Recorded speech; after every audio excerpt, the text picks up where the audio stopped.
iniciaremos recordando. ¿De qué trató el programa anterior?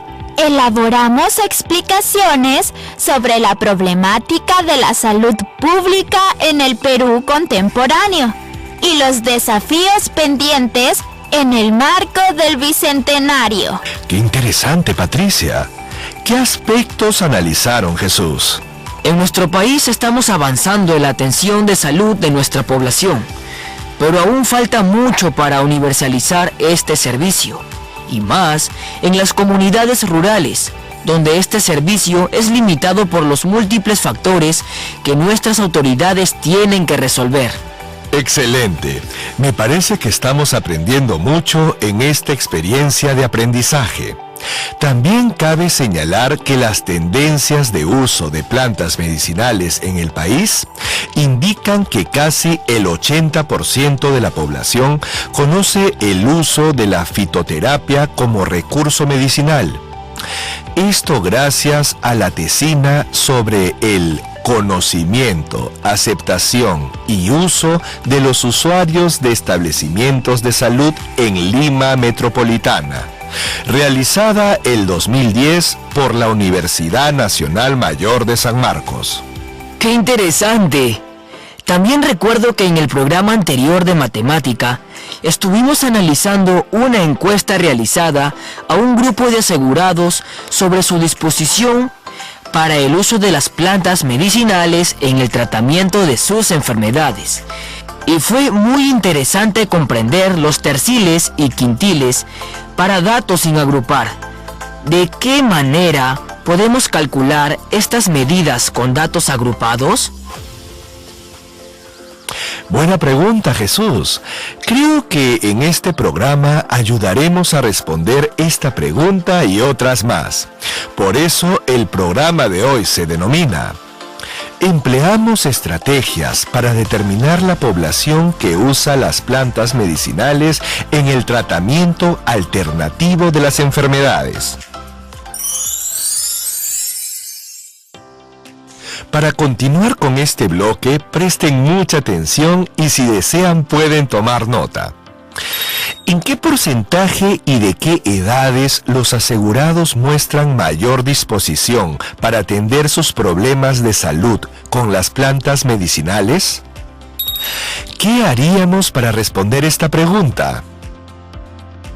Creo que nos puede ayudar los datos de la encuesta que revisamos en el programa anterior. Muy bien. ¿Cuál es la población y variable de estudio en los datos a los que hace referencia Patricia? ¿Población y variable de estudio? Pero solo revisamos los datos que recogieron de la entrevista a los asegurados y no vimos esa información. ¿Qué opinas, Patricia? Creo que la población serían los asegurados que utilizan las plantas medicinales en el tratamiento de sus enfermedades. Ahora que lo mencionas, tienes razón. Pero revisando mis anotaciones, los asegurados que reciben tratamiento con las plantas medicinales son aproximadamente 90,000. Y los datos que revisamos refieren solo a 100. Excelente. De eso se trata el análisis de datos, es cierto. En este caso vamos a trabajar con los 100 asegurados que respondieron que sí tienen disposición para recibir tratamiento con las plantas medicinales, pero solo los comprendidos entre 25 a 65 años de edad. ¿Cuál es la variable de estudio? La variable estaría relacionada al estudio de los asegurados de 25 a 65 años de edad que tienen disposición para recibir tratamiento con las plantas medicinales en eSalud. Correcto. Con esta información comprendida, recordemos los datos recogidos para determinar las medidas de posición, los terciles y quintiles. ¿Quién se anima? Yo, profesor. Amigas y amigos de la promoción, tomen sus notas del programa anterior para que verifiquen la información. Estos datos los he representado en una tabla de frecuencias de 2 columnas con 6 filas. En la primera columna colocamos los intervalos que corresponden a las edades y en la segunda columna las frecuencias absolutas que estarán representadas por el número de personas que respondieron favorablemente.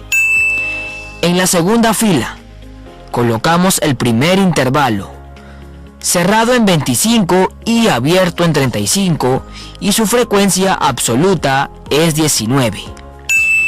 En la tercera fila, el segundo intervalo, cerrado en 35 hasta 45, pero abierto, con su frecuencia absoluta de 36. En la cuarta fila, el tercer intervalo, ahora cerrado en 45 y abierto en 55, con su frecuencia absoluta de 24. En la quinta fila, el cuarto intervalo, cerrado en 55 y abierto en 65, con su frecuencia absoluta de 21. Y en la última fila, colocamos el total. En este caso, los 100 asegurados que respondieron positivamente. Muy bien. Ahora necesitamos completar la tabla con la frecuencia absoluta acumulada. ¿Cómo lo haríamos? Déjame revisar. En la página 37 de la ficha de autoaprendizaje de Matemática 5, encontré una tabla en la cual está la frecuencia absoluta acumulada, de donde puedo afirmar que la frecuencia absoluta acumulada del primer intervalo es igual a su frecuencia absoluta. La frecuencia absoluta acumulada del segundo intervalo es igual a la suma de la primera más la segunda frecuencia absoluta. La frecuencia absoluta acumulada del tercer intervalo es igual a la suma de la primera, segunda y tercera frecuencia absoluta. Y así podemos seguir con las demás frecuencias absolutas acumuladas.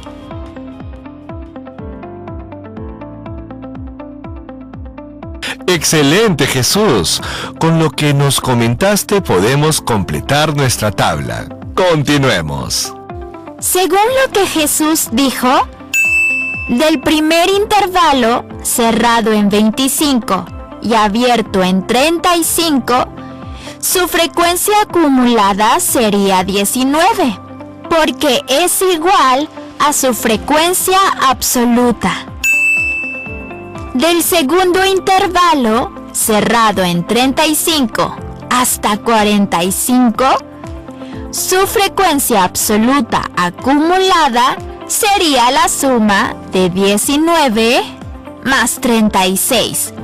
Efectuando la suma, es igual a 55.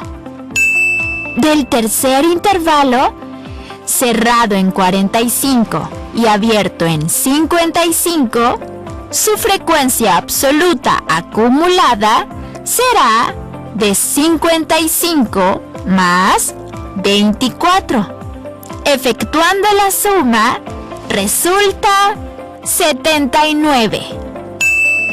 Del cuarto intervalo, cerrado en 55 y abierto en 65, su frecuencia absoluta acumulada será de 79 más 21. Efectuando la suma, resulta 100, coincidiendo con la muestra de estudio. ¿Y ahora qué podemos hacer? Muy bien. Con esos datos podemos calcular terciles y quintiles para responder la pregunta. En el programa anterior estaban bien fáciles los terciles y quintiles. Podemos aplicar los mismos procedimientos con los datos de nuestra tabla, ¿cierto, profesor? ¿Qué opinas al respecto, Jesús? Creo que no es igual, porque anteriormente hallamos los terciles y quintiles con datos sin agrupar, pero en este caso Los asegurados están agrupados por sus edades mediante los intervalos. Buen punto, Jesús. Es cierto que para datos agrupados se aplican otros principios. Para ello, aplicaremos la siguiente ecuación de los cuantiles, lo cual se puede aplicar para los terciles, quintiles y otras medidas de posición más. El cuantil C sub J es igual al límite inferior del intervalo más el producto de la amplitud del intervalo por la fracción, cuyo numerador es la fracción J por N sobre N mayúscula, menos la frecuencia absoluta acumulada anterior. Y en el denominador va la frecuencia absoluta del intervalo, donde la fracción J por N sobre N mayúscula es la posición del cuantil, siendo J la ubicación del cuantil, N minúscula el tamaño de la muestra y N mayúscula el número del cuantil. Ahora sí que está complicado esta parte, porque no me queda claro cómo determinar la posición del cuantil. Veamos con un ejemplo. Hallaremos la posición del decil 7. Para hallar la posición del decil 7 utilizamos la fracción J por N sobre N mayúscula, donde J es igual a 7 porque es la ubicación del decil. N mayúscula es igual a 10, porque el decil divide a los datos en 10 partes iguales. N minúscula es la muestra de estudio. Estoy seguro que estos ejemplos ayudaron para aclarar las dudas de los estudiantes del 5º grado que sintonizan el programa. Ahora, ¿cómo podemos hallar el tercil 2 de la encuesta? Creo que podemos iniciar ubicando el tercil 2 en la tabla. Buen punto. Voy a intentar. ¿Me ayudan, por favor? Para ello, empleamos la fracción J por N sobre N mayúscula, donde J es igual a 2, lo cual nos indica que hallaremos el segundo tercil que calcularemos. N mayúscula es 3, porque el tercil divide en 3 partes iguales a los datos y N es igual a 100, lo cual es nuestra muestra. Muy bien, Jesús, te ayudo. Reemplazando los datos en la fracción sería 2 por 100 sobre 3. Efectuando resulta 66,67.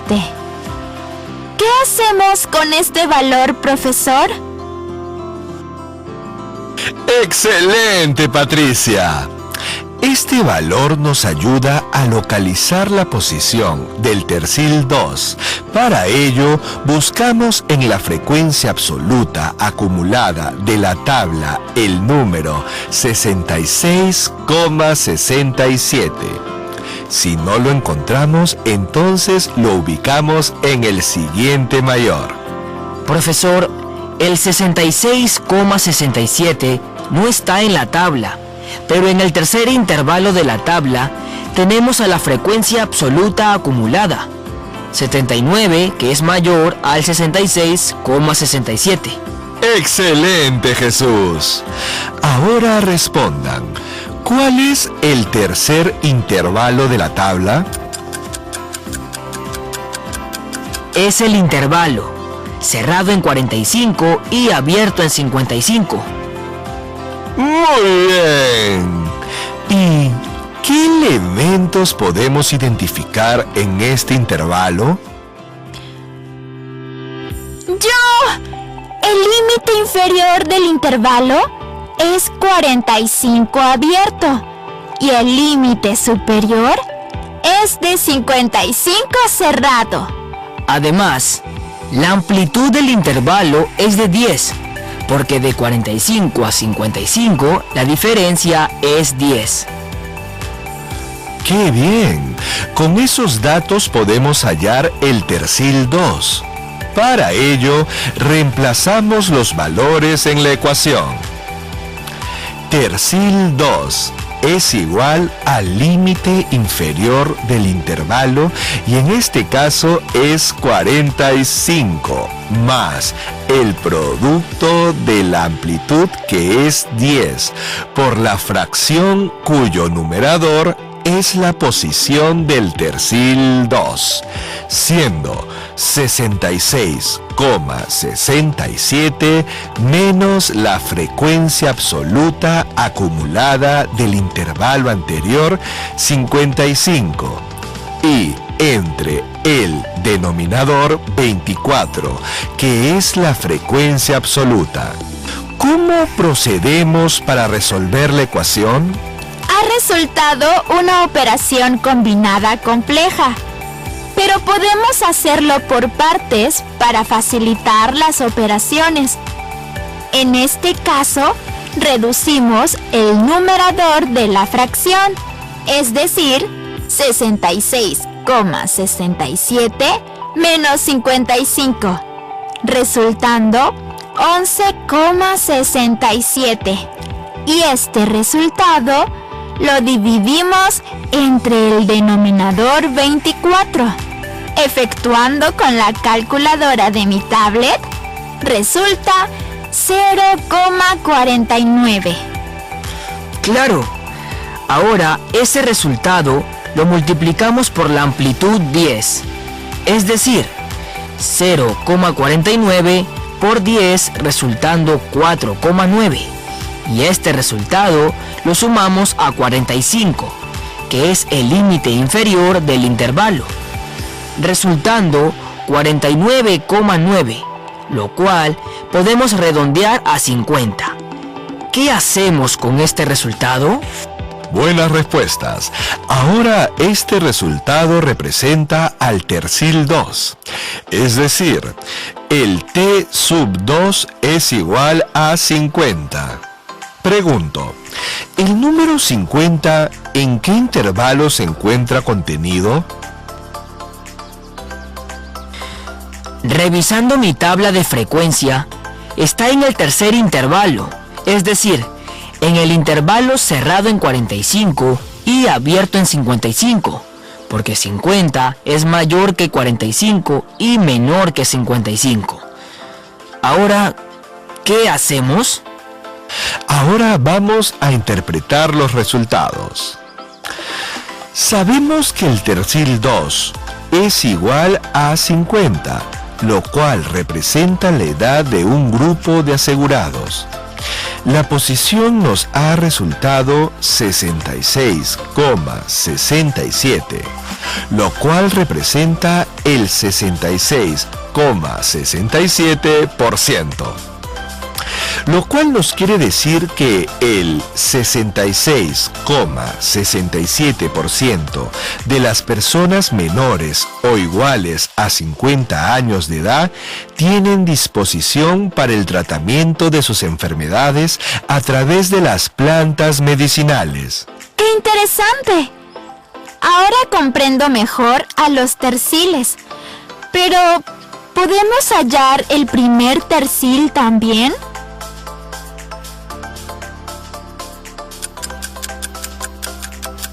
Creo que sí. Eso nos permitiría interpretar otras edades de los asegurados y seguramente van a variar los porcentajes. ¡Claro que sí! Pero ahora nos ha faltado hallar los quintiles. Buena observación, Patricia. Para hallar los quintiles se emplea la misma ecuación de los cuantiles, solo que en los quintiles se debe considerar que los datos se dividen en 5 partes iguales. ¿Y qué número de quintil deseamos calcular? Ahora sí me está quedando claro. Quiero calcular el quintil 4 para realizar otras interpretaciones. Yo también voy a calcular el quintil 2 y el tercil 1. ¡Excelente! Me parece que eso nos ayudará en comprender mejor la utilidad de este tipo de medidas. Estamos llegando al final de este bloque. ¿Qué aprendimos en este programa? Aprendimos a adaptar y combinar procedimientos para determinar las medidas de localización, representando las características de la población que emplean las plantas medicinales en el tratamiento alternativo de las enfermedades. Estudiantes del 5º grado, para consolidar tus aprendizajes, en tu hoja de trabajo calcula el tercil 1 y el quintil 4, en donde adaptes y combines procedimientos de cálculo para datos agrupados en base a la entrevista sobre el uso de las plantas medicinales. Para ello, ten presente los criterios. Identifica los datos de la encuesta aplicada a los asegurados de salud en la tabla de frecuencia para determinar las medidas de posición. Organiza los datos de la encuesta sobre la disposición de los asegurados en el uso de las plantas medicinales en el tratamiento alternativo de las enfermedades, considerando las características de los terciles y cuartiles. Adapta procedimientos para determinar los terciles y quintiles en la muestra de estudio. Luego, resuelve los problemas de las páginas 65 a la 68 del cuaderno de trabajo de matemática. Resolvamos problemas 5. Con tristeza les comento que estamos llegando al final de nuestro programa. Unas palabras de despedida, Patricia y Jesús. Gracias, profesor César. Un gusto compartir con todos, amigas y amigos de la promoción del Bicentenario.